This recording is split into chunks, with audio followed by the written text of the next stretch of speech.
Brooke sat rigidly in the plush leather seat of the private jet, her heart pounding in her chest like the rhythmic pulse of a storm at sea. The cabin was hushed, save for the soft hum of the engines and the distant whisper of wind brushing against metal. Beside her, Nick's usually confident bearing crumbled beneath the weight of the secret he had harbored for so long. The Mediterranean sun cast golden veils of light across his troubled features, illuminating the grief in his eyes as he turned to face her. "Brooke," he began, his voice trembling as though each word was a blade slicing through his resolve. "There's something you need to know." In that moment, the world outside the windows, the endless expanse of blue, felt irrelevant. His confession crashed over her like a tidal wave. An incurable illness gnawing at his body, the prognosis grim, the days ahead measured in months, not years. Tears glinted in Brooke's eyes as she reached for his hand, her fingers framing the fragile promise of tomorrow that he no longer dared hope for. "I want to honor you," he whispered hoarsely. When I'm gone, I need your name on something that lasts. A charity, a foundation, for underprivileged children, for women's health, whatever you choose. Just let it be by your name." Brooke's breath caught in her throat, each syllable heavier than the last. She swallowed hard, nodding even as her world burned around her. The jet banked gently, oblivious to the storm unleashing itself in the cabin, and for a fleeting second, Brooke imagined a future where Nick's laughter echoed down hospital corridors instead of fading into silence. But reality reasserted itself with brutal clarity. Time, that rogue predator, had claimed her partner in its relentless jaws. Before Brooke could summon the strength to speak, the door at the rear of the cabin slid open with a pneumatic hiss. Rich Forrester strode in, his tailored suit and commanding presence at odds with the tension thickening the air. Brooke's heart jolted. Ridge, the man whose name had once promised forever, whose memory still flickered like embers beneath the ashes of her new life. He looked from Brooke to Nick, recognition and concern warring in his expression. "Brooke," he said softly, stepping forward. "I had to find you." The engines groaned, an ominous clamor that drowned out his words. The jet lurched violently, throwing Brooke forward into Nick's arms. Alarms shrieked, lights flickered, and the world tipped on its axis. Ridge scrambled to secure himself as the aircraft pitched unpredictably, the pilot's panicked voice crackling over the intercom. "Mayday. Engine failure, descending rapidly. Brace for impact." The trio exchanged wide-eyed looks of fear and disbelief as the cabin door behind them was swept away by a sudden gust. In that moment, time condensed to a single heartbeat, a silent plea for survival. The jet plummeted toward the sparkling expanse of the Mediterranean, engines sputtering like wounded beasts. Brooke clung to Nick's arm as the cabin shuddered against the impact of spray and spray of sea foam.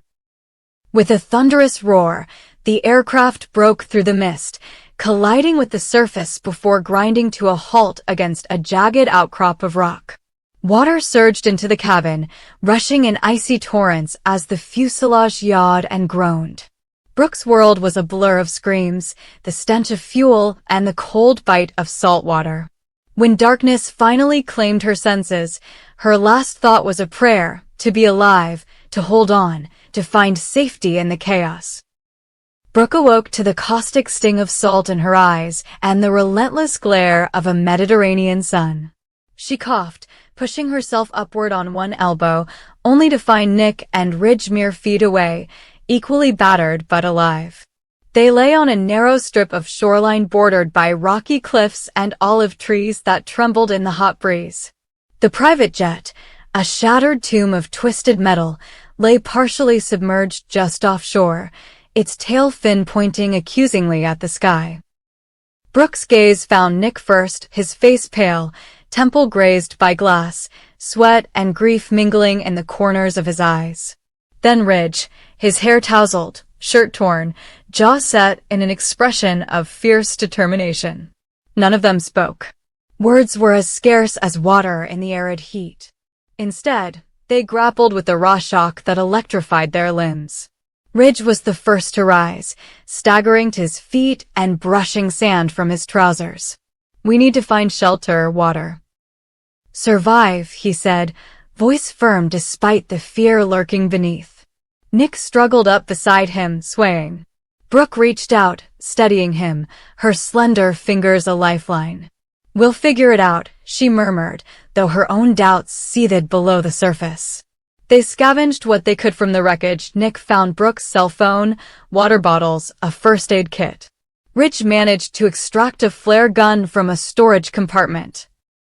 Supplies meager, they commenced the trek along the shore, Ridge in the lead, Brooke in the center, Nick at the rear, each footfall a testament to survival. The island unfolded like a savage paradise, crimson wildflowers clinging to craggy rocks, olive groves whispering secrets in the breeze, and limestone cliffs plunging into sapphire depths. Yet beauty offered no comfort. Their journey became a crucible where past grievances and buried emotions surfaced unbidden. Ridge caught Brooke's arm one morning as they skirted a cliffside path. "Brooke, you should have told me where you were going," he demanded, eyes blazing with hurt. "I thought we had," his words faltered as Brooke met his gaze. "Ridge, what's done is done. I'm here now." But Nick's approach, guileless and wounded, twisted the knife. "Brooke barely told me," Nick said with ironic tenderness, because she thought she could handle it on her own. Ridge's eyes flicked to Nick, then back to Brooke, and for a heartbeat, the island faded. The air between them crackled with unspoken jealousy, guilt, and longing. Brooke squeezed Nick's hand, anchoring herself. "We'll deal with that later," she said, voice low. "Right now, we need to survive." Days blurred into a feverish dance of hope and despair. They found a freshwater spring hidden beneath tangled vines, a small cave that provided only the barest protection from wind and sun, and coconuts and wild figs that staved off hunger. Brooke tended to Nick's wounds, cleaning cuts, binding scrapes, pressing jam-sweetened rags to feverish temples. Ridge hunted for fish and eels along the rocky coast, crafting crude spears from driftwood. At night, they huddled around a flickering torch, the Mediterranean sky awash with stars, and survival became secondary to the electric intimacy that bound them.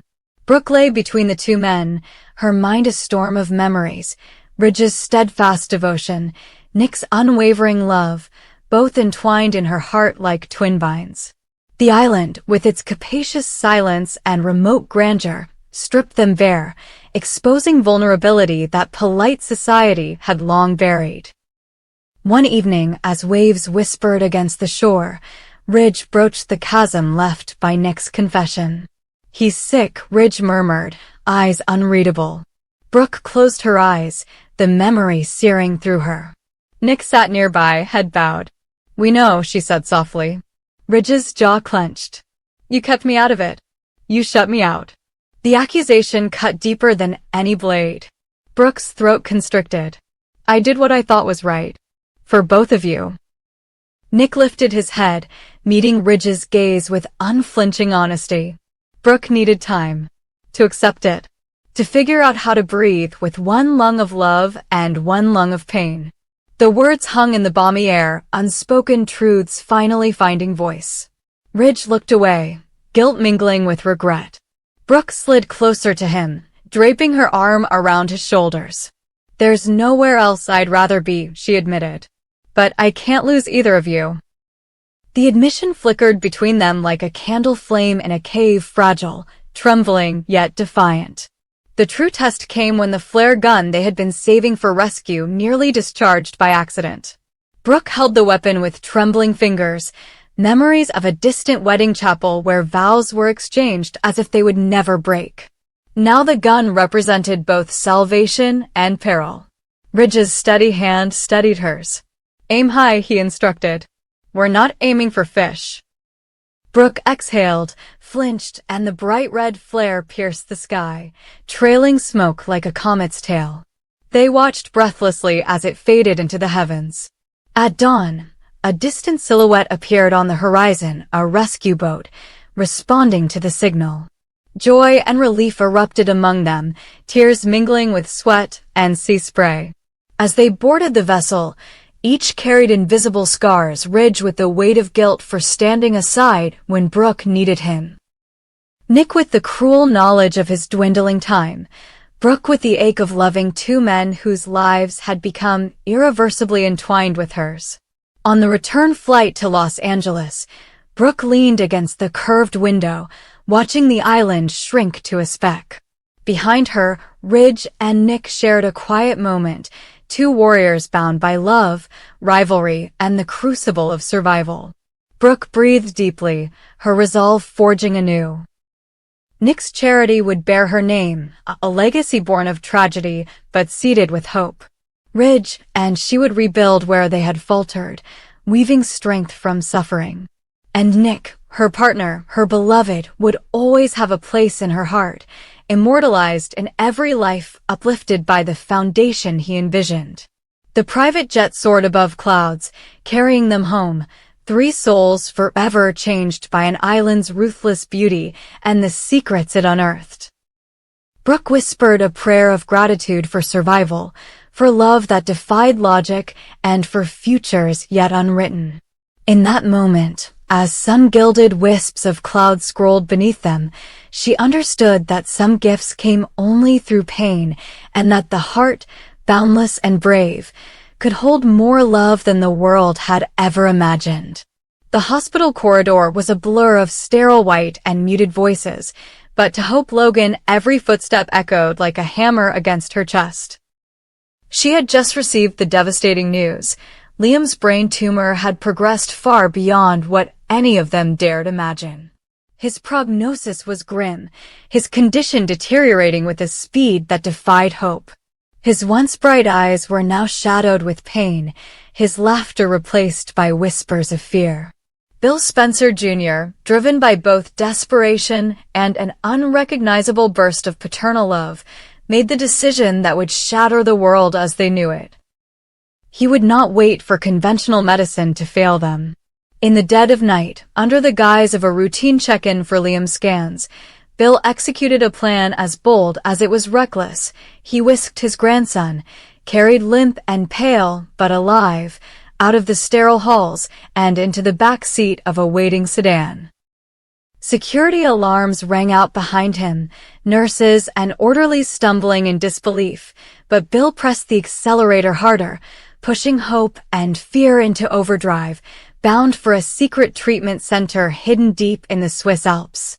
Wyatt Spencer arrived at Spencer Publications the following morning to find the once unstoppable media empire in turmoil. Charts showed plummeting stocks, headlines screamed betrayal and scandal, and the boardrooms whispered of a hostile takeover by an anonymous financial titan who smelled blood in the water.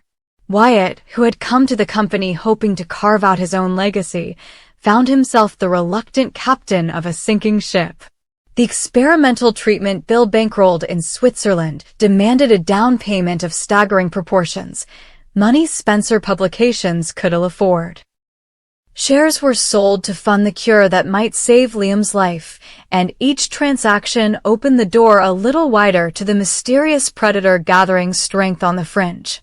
Wyatt's hands shook as he balanced spreadsheets, his normally cocky grin replaced by the weight of inherited responsibility. This was no longer the playground of billionaire feuds. It was a battlefield where every misstep could cost not just profits, but everyone he loved. Meanwhile, Hope chased the trail across oceans and borders, her heart pounding as she navigated private airstrips and snow-capped passes. Every phone call crackled with Bill's terse reassurance that Liam was receiving the most cutting-edge, clandestine therapy money could buy, but the sound of her son's fragile breathing in the background only sharpened her anxiety. She pictured Bill pacing in the antiseptic corridors of that hidden Swiss clinic. His broad shoulders hunched in worry, a man accustomed to commanding boardrooms now reduced to silent vigil. Hope's mind spun with memories of happier times, Liam's first steps in the Forrester courtyard, his baby giggles echoing through the halls of Logan's home. Each recollection was a dagger reminding her of what was at stake. When she finally reached the remote chalet where Bill had taken sanctuary with Liam, she burst through the door gasping, her tears mingling relief and fury. Bill met her with a steely gaze, the lines of fear etched into his face softened only by a father's fierce protection. "He's stable," Bill said, voice raw, "but there's no guarantee. This treatment is untested, experimental. It could save him, or it could kill him." Hope knelt beside Liam's bed, her hand hovering over his tiny fingers, willing him to pull through. Back in Los Angeles, Wyatt waged a different kind of war. At dawn, he sat across from the board of directors. Stalwart old money executives who remembered Bill Spencer's ruthless takeover of Forrester Creations decades ago and laid bare the facts, the extraordinary financing for Liam's treatment, the sudden drain on capital, and the identity of the hostile bidder hidden behind shell corporations. The room crackled with tension as numbers scrolled across the screen, illuminating the stark truth. If they did not act immediately to shore up the company, Spencer Publications would collapse. It fell to Wyatt to appeal to family loyalty and corporate pride, to plead with men who saw only dollar signs in Liam's suffering. He boxed them in with legal minutiae, threw in his own signature bravado, and finally, with a defiant glare aimed at the vault door security of the old guard, convinced them to issue a private equity infusion, effectively mortgaging the company's future for the slim chance that Liam would survive. Every handshake afterward was laden with unspoken terms. Bill Spencer might lose control of his empire in exchange for a boy's life. As Wyatt sent the documents off for signatures, back in Switzerland, Bill paced the room, phone pressed his ear, negotiating the final tranche with the experimental clinic's director.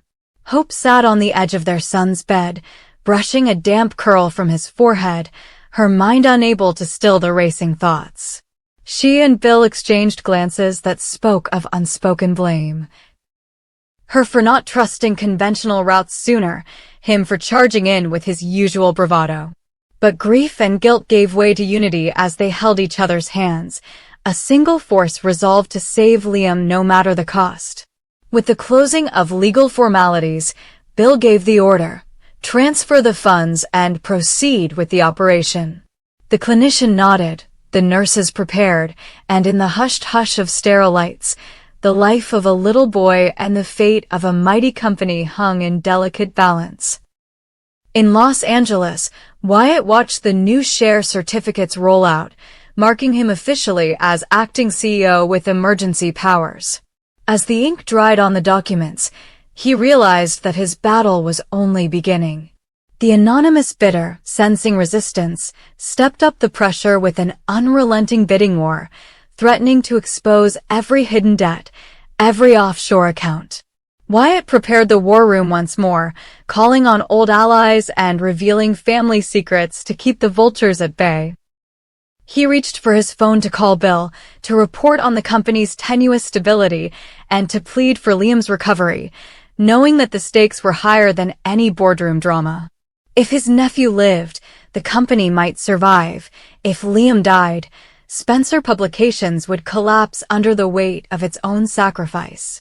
And so at the secret Swiss clinic, under the watchful eyes of scientists and with the prayers of a family fractured and reforged by crisis, Liam underwent the experimental treatment. The hours crawled by as machines whirred, monitors beeped, and Hope stared at her son's face, memorizing every peaceful line, praying for the miracle that would save a life and secure an empire. Bill sat by her side, his suit jacket discarded, hands clasped in silent vigil.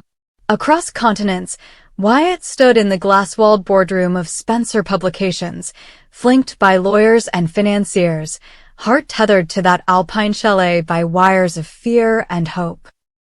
In those tense moments, 3 lives intertwined, father, daughter-in-law, and son's cousin, each fighting a different battle, but bound by a single, unbreakable purpose, to defy fate itself and seize victory from the jaws of tragedy. At dawn, when the clinical director emerged to speak of initial success, A cautious cheer rippled through the family and the company alike.